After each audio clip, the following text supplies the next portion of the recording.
name is Jamie Rue, and today I'm going to talk about Carry On by Rainbow Rowell. Okay, so this is not the official cover of this book. I'm gonna take this off in a second. This is really cool. I won kind of like a Carry On care package giveaway thing because I pre-ordered the book, and so now I got this cover. It was like a color it in yourself type cover. I have like a video of me opening what I got in that care package thing. It was really cool to win something because I don't win things that often. I colored this. And so this was the outcome. I decided to make it purple and yellow and have it be like with the black, and I just thought it looked cool like this because I wanted to keep the whole golden boy thing going and I wanted to add like an element of darkness. So that's what I did. So I'm gonna take this off now. Here is what this book actually looks like, and I'm sorry that the cover is like plasticky and shiny, but this is a library book because the book that I ordered from Barnes & Noble in freaking May is still not here. It's infuriating and I want to cry every single day that I think about it, so I'm just gonna not think about it. For those of you that don't know, Carry On was originally mentioned in Rainbow Rowell's third book, Fangirl. The main character in the book Fangirl is named Kath, and she writes fan fiction, and the fan fiction that she writes happens to be called Carry On. It's about a boy named Simon Snow. So Simon Snow is kind of the Harry Potter in the Fangirl universe. You hear about Simon and Baz and Agatha and Penelope, and you hear about all these characters in this book, and Rainbow Rowell, being the absolute sweetheart that she is, wrote the fan fiction. If you haven't read this yet and you want to read this, I recommend that you read this first. It's not necessary, but it just adds like an element to the story. It's not required that you read this, but it's nice to have read and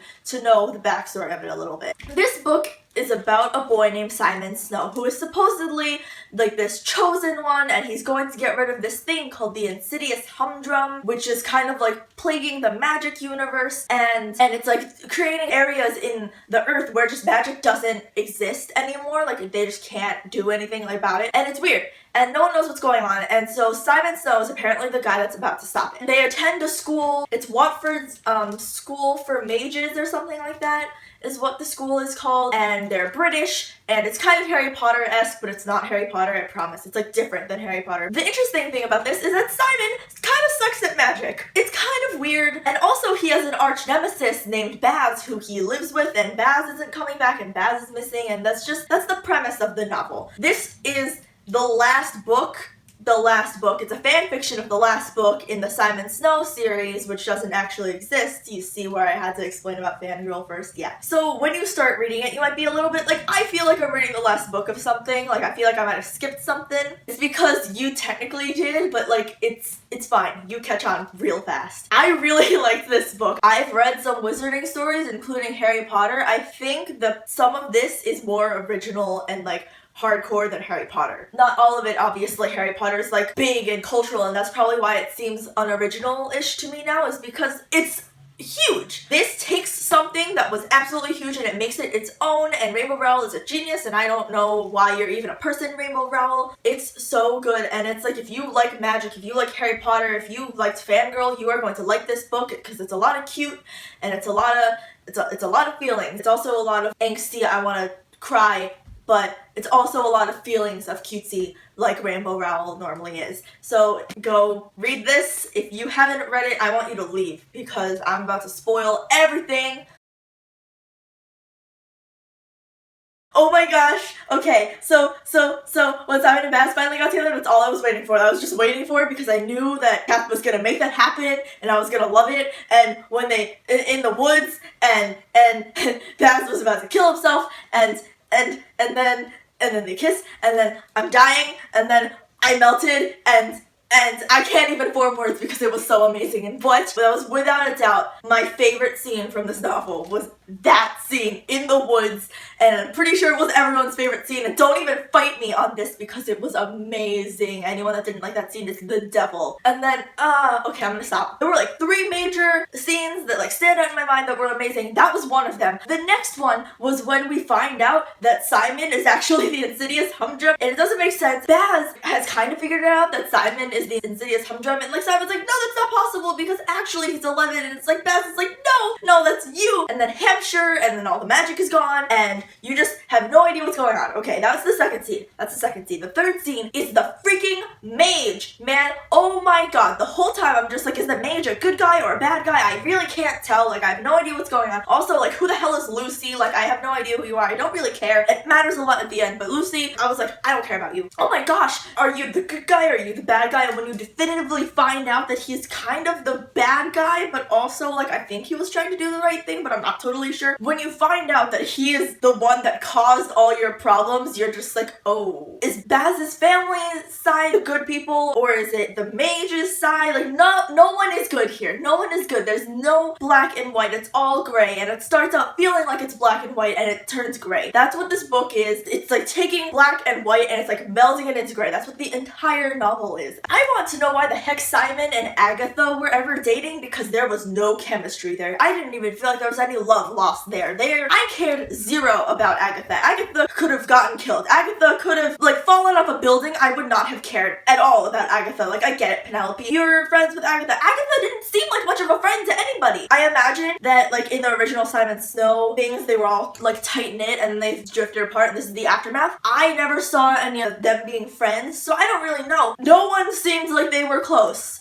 Like, obviously, Penelope and Simon were close, but Agatha, I gave no shits about Agatha. Great, you're not in the magic world anymore. I don't care. Go on with your bad self, just don't do it here, because I don't care. Don't care about you, don't really care about your well-being. I just want you to leave, because I don't care at all about you. And half this book, not half the book, I'm sorry, that was an exaggeration, was Simon being like, oh, I think my girlfriend likes Baz, but like Simon didn't even seem that distraught about it. I don't know. I don't know if you're trying to make me like Agatha, but I didn't like her. Penelope was fun. I feel like Penelope never seemed like the smartest one, but she kind of was. It was like Baz then Penelope. Sometimes I would just forget about Penelope, and then it would just hit me that she's super smart. I would be like, oh, where'd you come from? Like, oh gosh. I liked that Baz and Penelope eventually developed like a super mutual like respect for each other. Even when Simon and Baz weren't dating, there was this kind of mutual respect that had formed between those two, and I really liked that. Oh, and Penelope at the end, when like Simon and Baz are like making sure that the other's okay after like defeating the insidious humdrum, like after all of that, Penelope just being like, oh, everything makes sense now. I like that Simon didn't have a very clear sexual orientation. Like, he wasn't really sure. A lot of people aren't really sure, and it's nice to feel like that's a valid feeling. It's nice to see something displaying that as a valid feeling, and also bi people are kind of discriminated against, so I'm glad that Rainbow Rowell worked that in here. Obviously, like, it would have had to be worked in here since Agatha and Simon were dating, but I'm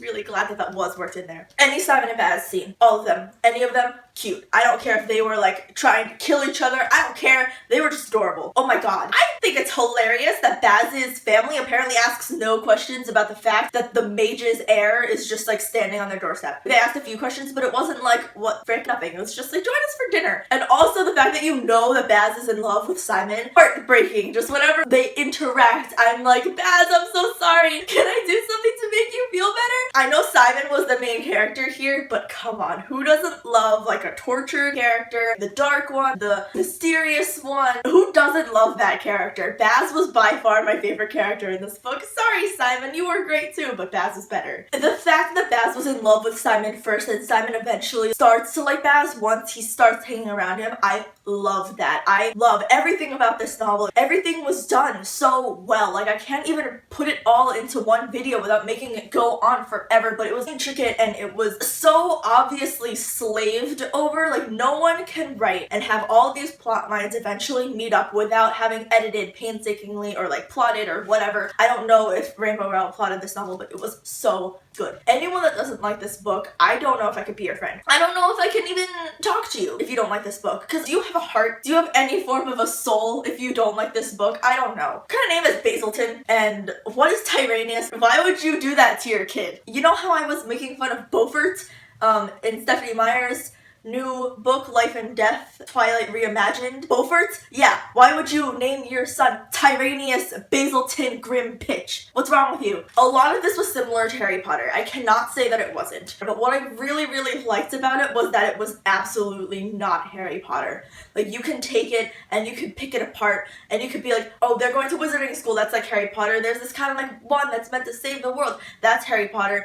And you can pick and choose all these little things and make it seem like this book is identical to Harry Potter, but it's so not. Like, I cannot even describe to you how not Harry Potter this is. Chosen boy goes to wizarding school, that's pretty much where the similarities end. Everything else that could seem like Harry Potter has been twisted and reworked so it's not. And finally, I'm just gonna talk about this cover, which I don't know if I love it or hate it, but I definitely feel something about it, and it doesn't make me mad to look at it, so I'm gonna go with I love it. Just this face-off thing, and I just like it, and then this is Watford at the bottom, and I can't. There's something about it that I like. So if you made it to the end of this video and you didn't read this book, sorry for spoiling everything, you should go read this book. Read Fangirl first if you haven't. I love this book so much. I want to read 1,000,000. Alright, I'm gonna go fangirl over this book some more. Bye.